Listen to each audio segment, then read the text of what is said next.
अदृश्य नायक का सपना। एक छोटे से गांव में एक गरीब लड़का रहता था जिसका नाम था सूरज। उसकी शुरुआती जिंदगी संघर्षों से भरी थी।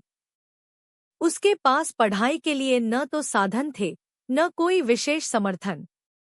उसके परिवार की आर्थिक स्थिति कमजोर थी। वह मिट्टी के साधारण घर में रहता था।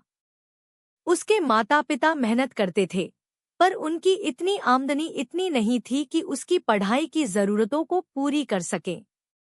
ऐसे माहौल में पढ़ाई का सपना देखना ही एक बड़ी बात थी।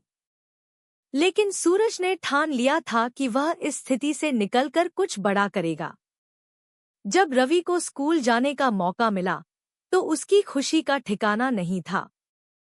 लेकिन जल्दी ही उसने महसूस किया कि बाकी बच्चों के पास अच्छी किताबें और साधन थे, जबकि उसके पास कुछ भी नहीं। स्कूल में भी उसकी स्थिति अलग थी। उसके पास स्कूल यूनिफॉर्म, जूते और किताबें तक नहीं थे, जिससे बाकी बच्चे उसे अलग समझते और कई बार उसका मजाक भी उड़ाते। सूरज ने जब देखा कि उसके पास नए किताबें खरीदने के पैसे नहीं हैं, तो उसने गांव में जहां भी पुरानी किताबें मिलती है उसे वह ले आता, चाहे उसके पन्ने फटे ही क्यों न हो, वह उन्हीं को संभाल कर पढ़ता। इन पुराने और टूटे फूटे पन्नों को जोड़कर उसने अपनी पढ़ाई की शुरुआत की। घर में आर्थिक तंगी होकर भी उसने खुद पैसे कमाए। इसके लिए वह दिन के समय खेतों में मजदूरी करने लगा। जो थोड़े बहुत पैसे मिलते वह उन्हें धीरे धीरे जोड़कर किताबें खरीदता। इस तरह से उसने अपनी पढ़ाई की जरूरतों को पूरा किया। लेकिन एक चीज थी जो उसे सबसे अलग बनाती थी। उसके दिल में एक बड़ा सपना था। सूरज का सपना था कि उसके गांव के हर बच्चे को पढ़ाई का मौका मिले।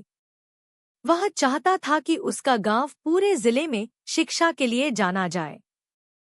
पर इस सपने को हकीकत में बदलना आसान नहीं था। उसके पास न तो साधन थे और न ही किसी का समर्थन। जब उसने लोगों से अपने सपने के बारे में बात की तो सबने उसका मजाक उड़ाया।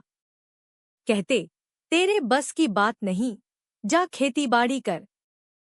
सूरज ने उनकी बातों की परवाह नहीं की। उसने ठान लिया था कि वह इस सपने को पूरा करके ही रहेगा। दिन में खेतों में मजदूरी करता और जो थोड़े पैसे मिलते उसे बचाकर किताबें खरीदता।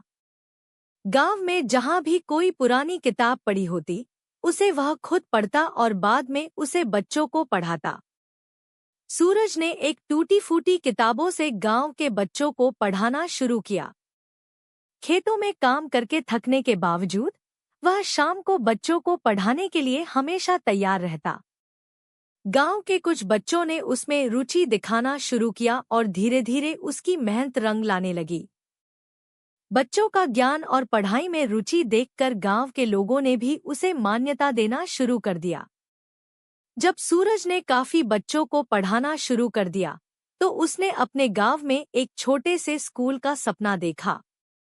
उसकी मेहनत के चलते एक दिन एक बड़े अफसर गांव में आए।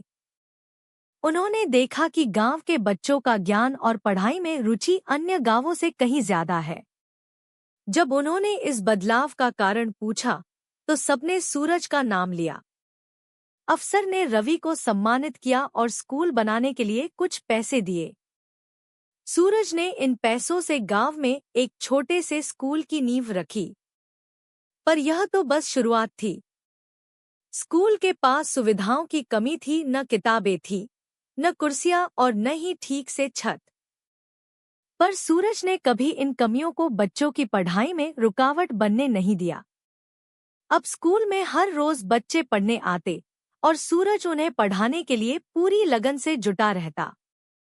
सूरज का सपना सिर्फ कुछ बच्चों को पढ़ाना नहीं था, बल्कि वह चाहता था कि गांव का हर बच्चा, चाहे वो लड़का हो या लड़की, शिक्षा का अधिकार पाए। उन दिनों गांव के कई माता पिता अपनी लड़कियों को स्कूल भेजने के लिए तैयार नहीं थे। उनके लिए लड़कियों की पढ़ाई बेकार थी। यह सूरज के सामने एक बड़ी चुनौती थी। लेकिन सूरज ने हार नहीं मानी। उसने गांव की महिलाओं से बातचीत शुरू की। उन्हें समझाने लगा कि शिक्षा कैसे उनके बच्चों के भविष्य को बेहतर बना सकती है। उसने उन्हें बताया, अगर आपकी बेटियां पढ़ लिख जाएंगी तो खुद के पैरों पर खड़ी हो पाएंगी और परिवार की मदद कर सकेंगी। धीरे धीरे सूरज की बातें गांव वालों के दिल में जगह बनाने लगी और अब लोग अपनी बेटियों को भी स्कूल भेजने लगे। सूरज की मेहनत का असर साफ दिखाई देने लगा था। अब गांव के सभी बच्चे, लड़के और लड़कियां साथ में पढ़ने लगे थे। जो लोग पहले उसका मजाक उड़ाते थे, वे अब उसे आदर की दृष्टि से देखने लगे। सूरज अब सिर्फ एक शिक्षक नहीं, बल्कि गांव के लोगों के लिए प्रेरणा बन चुका था। धीरे धीरे सूरज के स्कूल के बारे में चर्चा जिला स्तर पर भी फैलने लगी। सरकारी अधिकारी आए और उन्होंने सूरज के स्कूल को सरकारी मान्यता दिलाने में मदद की। इस मान्यता से अब स्कूल को सरकार से सुविधाएं मिलने लगीं, किताबें, कुर्सियां और अन्य संसाधन मिलने लगे।